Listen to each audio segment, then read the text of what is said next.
فرمائے گا کہ کیا اپڈیٹ ہے حکومت کی جانب سے؟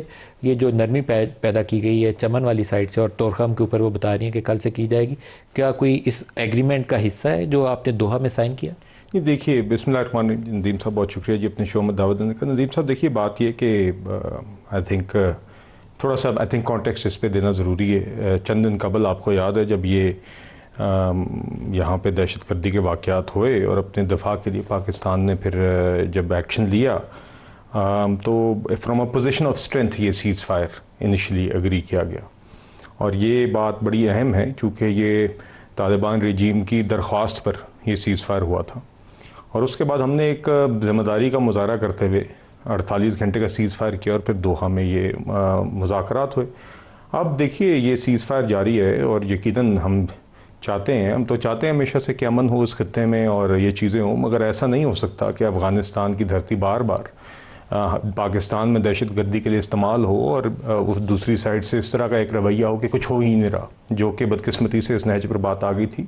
تو دیکھیے ابھی ہمارے برادر ممالک نے، قطر نے، ترکی نے اہم کردار ادا کیا ہے، اور اس کے پیش نظر جو ایک پازیٹیو ڈیولپمنٹ ہم کہہ سکتے ہیں چند دن قبل ہوئی ہے جو ابھی کے لیے قائم ہے، اس میں اس کو مد نظر رکھتے ہوئے اب یہ تھوڑی سی نارملائزیشن ہوئی ہے۔ یقیناً آپ جانتے ہیں کہ بہت ساری ہماری اشیاء ٹریڈ، کراس بارڈر ٹریڈ ہے، تو وہ ابھی کچھ حد تک اس کو چلایا گیا ہے۔ اس میں پیرشیبل کموڈیٹیز بھی ہیں جی، کھانے کا، جو زیادہ ٹرکس میں رہ نہیں سکتی، اور افغانستان میں خاص طور پہ آپ جانتے ہیں کہ ایک ریلائنس بھی ہے ہماری فوڈ آئٹمس پر۔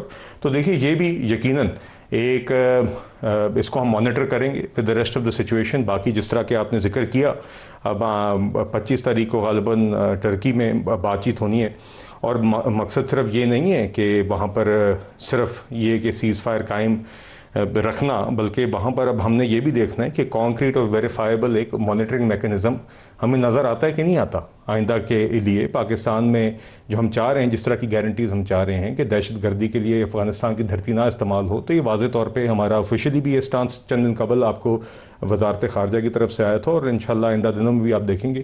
ہم امید کرتے ہیں کہ کانکریٹ اور ویریفائیبل میکنزم آئے گا تاکہ آئندہ یہ دھرتی افغانستان کی پاکستان میں دہشت گردی کے لیے استعمال نہ ہو سکے۔ اسی کے ساتھ ان باقی ساری چیزوں کا انحصار ہے۔ جی عتیق صاحب، جو افغان سرزمین کے اوپر ٹی ٹی پی ہے وہ مسلح بھی ہے، اس کے پاس کہیں نہ کہیں سے فنڈنگ بھی آ رہی ہے، اور مجھے تو لگتا یہ ہے کہ وہ ایک آنکھ بند کر کے افغان حکومت جو ہے نا اس کو اجازت دے دیتی ہے کہ ٹھیک ہے جو کر رہے ہو کرتے جاؤ، یا ان کے کنٹرول میں نہیں ہے یا ان کی ایک رضامندی اس کے اندر شامل ہے۔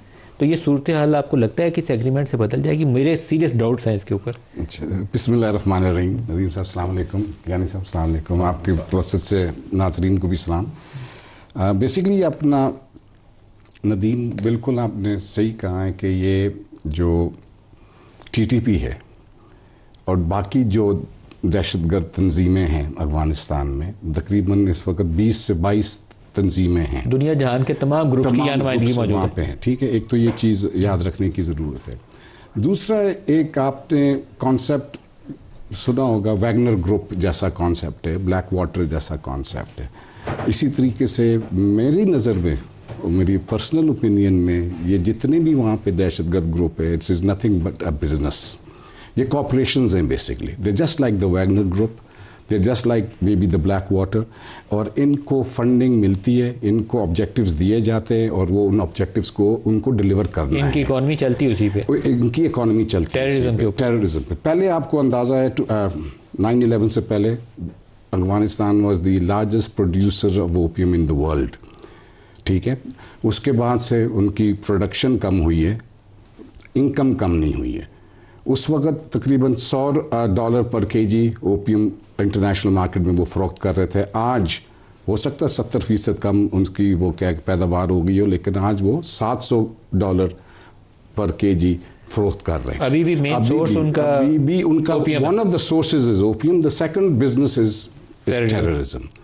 ہائیڈ گنز ہے، پیسے دیں اور جو بھی کروا لیں۔ سو دا بیسک تھنگ از کہ باقی ہماری جو گورنمنٹ ہے ان کی کوششیں، ان کی خواہش ہے، بڑی تعریف بھی کرنے کی ضرورت ہے کہ اتنی اپنا قطر نے، ترکیہ نے، ورلڈ نے ان کو سمجھانے کی کوشش کی۔ ہم نے تو جو کچھ کرنا چاہا سمجھانے کے لحاظ سے وہ کیا، لیکن اگر آپ نے، اب ان کو تو ہم دشمن بھی نہیں کہہ سکتے نا، افغان بھائیوں کو اگر آپ نے لے کے آنا ہے نیگوشیٹنگ ٹیبل پہ تو you have to bring it from a position of strength. جو ہمیشہ کوئی نہ کوئی جنگ ہوتی ہے یا کوئی کانفلکٹ ہوتا ہے, جب آپ اس کو گھٹنے ان کو ٹیکنے پہ مجبور کرتے ہیں تو وہ نیگوشیٹنگ ٹیبل پہ آ جاتے ہیں. ایئر مارشل صاحب, جو افغان ہمارے بھائی ہیں جی, ہمارا ان سے بہت تعلق واسطہ ہے, نیبر ہیں ہمارے, لیکن 47 سے لے کر 14 اگست 1947 سے شروع کر کے آج تک کبھی وہ ہمارے دوست رہے نہیں ہیں. تو پاکستان کی رکنیت کی مخالفت انہوں نے کی. کھاد یہاں جو دھماکے کرتی تھی وہ آپ کے سامنے ہے. جو کچھ یہ غنی صاحب, اشرف غنی صاحب کی حکومت کر رہی تھی, کارزائی صاحب جو کچھ کر رہی تھی, سب کچھ ہمارے سامنے ہے. تو we have a long history. Coming now to the ceasefire, اب خواہش میری بھی ہے, آپ کی بھی ہے, سب کی خواہش ہے کہ یہ سیز فائر ہولڈ کرے. اینڈ دے آر ایک کانکریٹ میکنزم جن کی انہوں نے بات کی, مانیٹرنگ اور ویریفیکیشن کی, وہ اب ڈیفائن ہوگا ان دی 25 اکتوبر میٹنگ جب استنبول میں اکٹھے ہوں گے کہ اس کو مانیٹر, ویریفائی اور انشور کیسے کیا جائے. دا ایشو از, وہ کہتے ہیں نا کہ follow the money and it will lead you to the truth. Basically the money is coming from India. اگر آپ نے نیگوشیٹ کرنا ہے کسی کے ساتھ یا کسی نے نیگوشیٹ کرنا ہے تو that has to be done with India. India is not going to stop funding. India is going to continue funding to these, not to the Afghan Taliban maybe, but there are other groups. There are 22 groups jinko they can continuously fund, and there are others also.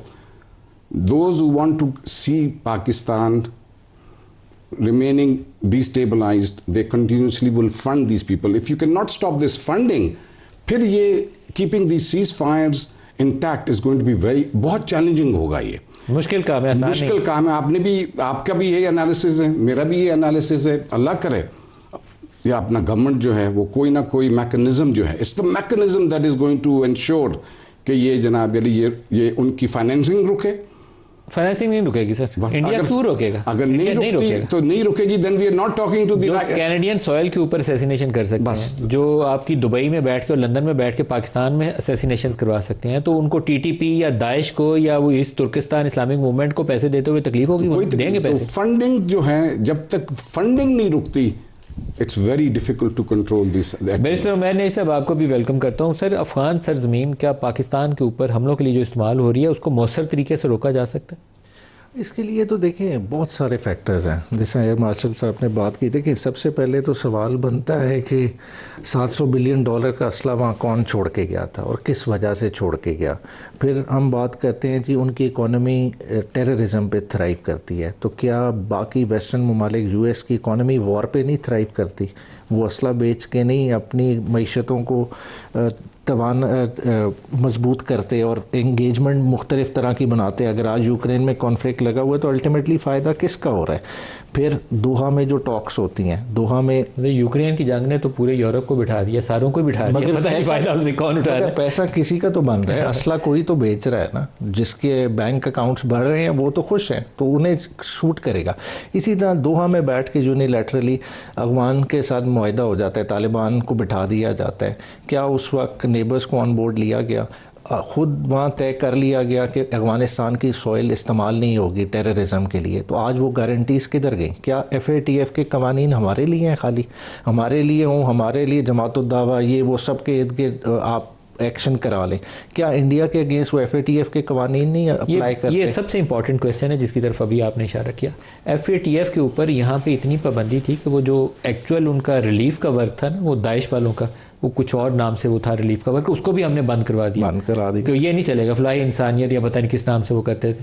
لیکن India کے اوپر اس کا اطلاق کیوں نہیں ہے؟ تو اب یہ جو کچھ TTP داعش والے یہ جو دھماکے کر رہے ہیں اس کا پیسہ بھی آتا ہے, اسلحہ بھی آتا ہے. جو انہوں نے کینیڈین سوئل کے اوپر کی اسیسینیشن ایک سکھ لیڈر کی, امریکہ میں اٹیمپٹ کی, پاکستانی سرزمین پہ انہوں نے اسیسینیشنز کی, وہاں پہ FATF کو نظر نہیں آ رہا کہ کیا کنیکشن ہے. ہمارے اندر ایون جیلوں کے اندر انہوں نے لوگ مروائے ہیں. تو مطلب خود دیکھ لیں کہ کس حد تک ڈیپ روٹیڈ. اور یہ ساری دیکھیں, اب بات ہے کہ اس کو پورے کو جب تک ہم نہیں کاؤنٹر کریں گے, ہم خالی کہیں کہ یونیلیٹرلی ہم لڑتے رہیں, ہم افغانستان کے ساتھ انگیج ہو جائیں, ہمارے لیے نقصان دہ ہوگا. ہماری انگیجمنٹ ہمیں پتہ ہے ہمارا